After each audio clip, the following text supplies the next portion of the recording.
참미예수님, 오늘은 3월 4일이고 사순절기의 첫 금요일입니다. 오늘의 독서와 복음 말씀은 단식의 의미와 윤리를 일깨워주고 있습니다. 사순절기를 시작하던 제의 수요일 미사 복음에서도 기도와 단식과 자선의 윤리에 대해서 들었고, 이 세 가지 행위가 주요한 정교적 성모가 된 이유에 대해서 말씀을 드렸습니다. 그에 따르면 단식도 그저 음식을 끊는 행위에 그치는 게 아니고 기도에서 하나님의 말씀을 잘 듣기 위해서이며 단식으로 전락된 몫을 가난한 이웃과 나누기 위함이라고 상기시켜드린 바 있습니다. 오늘 독서에서 이사야 예언자는 매우 근본적으로 단식의 이유와 의미를 성찰하고 있습니다. 당시 유다인들의 단식 관행에 대하여 이사야는 아주 신랄하게 비판하였습니다. 보라, 너희는 단식일에 제1만 찾고 너희 일꾼들을 다 거친다. 보라, 너희는 단식한다면서 다투고 싸우며 못된 주먹질이나 하고 있다. 저 높은 곳에 너희 목소리를 들리게 하려거든 지금처럼 단식해서는 안 된다. 이것이 내가 좋아하는 단식이냐? 사람이 고용한다는 날이 이러하냐? 제 머리를 골풀처럼 숙이고 자루옷과 먼지를 깔고 눕는 것이냐? 너는 이것을 단식이라고 주님이 반기는 날이라고 말하느냐? 이사야 연서 58장 3절에서 5절까지 나온 이러한 이사야의 비판은 당시 유대교에서 아주 형식적으로 행해지던 단식 관행을 고발하는 것이었고, 더 나아가서는 당시 유다교의 형식주의적인 종교 질서를 송두리째 개혁해야 한다고 주장하는 것이었습니다.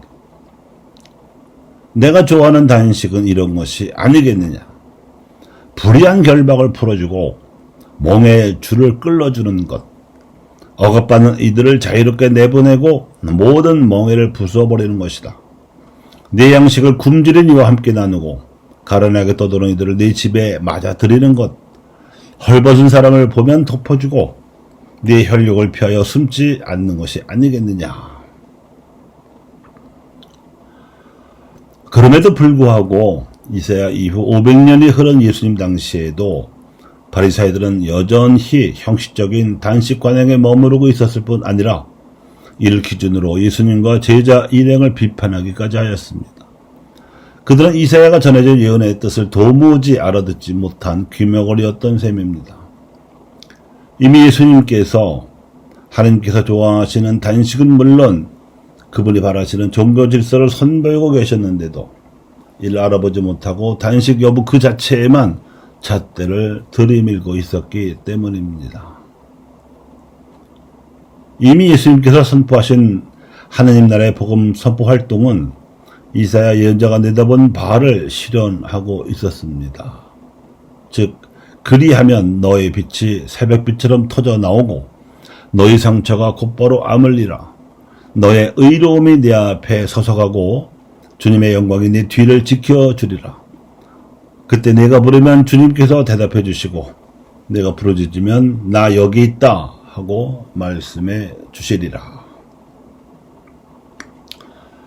교우 여러분, 우리의 현실은 어떠합니까? 이사야 예언자가 우리의 종교 현실을 바라본다면 과연 무엇라 말할 것 같으십니까? 구체적인 실천이야 믿는 이들이라 하더라도 저마다 다를 것이니 이사야가 비판할 것 같아 보이는 바를 이 강론에서 언급하기는 어렵겠습니다만 이사야가 촉구할 것 같은 메시지는 전해드릴 수 있을 것 같습니다. 크게 하느님과의 관계와 교우들과의 관계 그리고 세상과의 관계로 나누어 생각해 보겠습니다. 하느님과 관계를 맺는 일에서 가장 중요한 것은 소통하는 것입니다. 소통의 수단이 매일의 기도와 주일의 미사 참례이지요.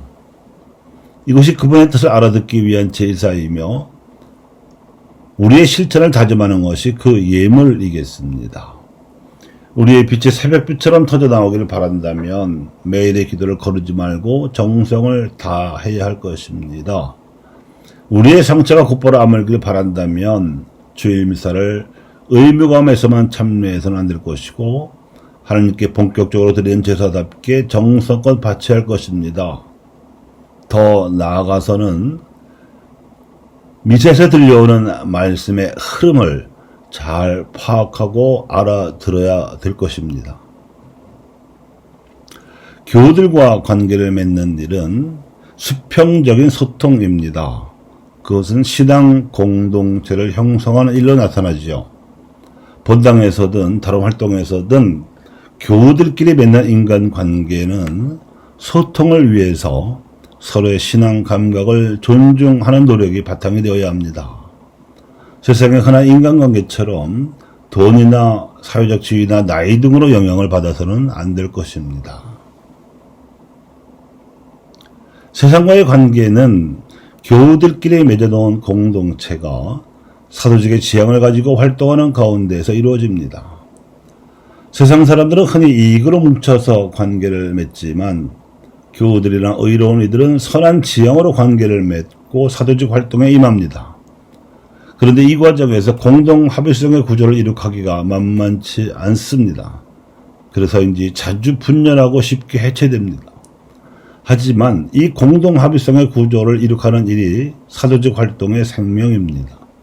마치 종이 주인 앞에서 발을 씻겨두듯이 섬기는 마음으로 상대방을 대하되 겸손한 처신으로 완벽의 길을 걸으려 하고 서로의 뜻이 살아있는 함께 지향하려는 지향이 반드시 필요합니다. 그렇지 않으면 대개의 세속적인 모임이 그러하듯이 쉽게 갈라서고 쉽게 헤어질 것입니다.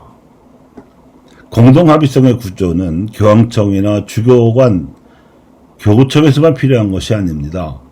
현장에서 평신도들 사이에서 특히 세상을 향해서 사도직 활동을 할 때 더 필요한 지혜입니다. 오늘 미사의 화답성 후렴으로 강론을 마치겠습니다. 부서지고 뉘우치는 마음을 하느님 당신은 업신여기지 않으시나이다. 아멘.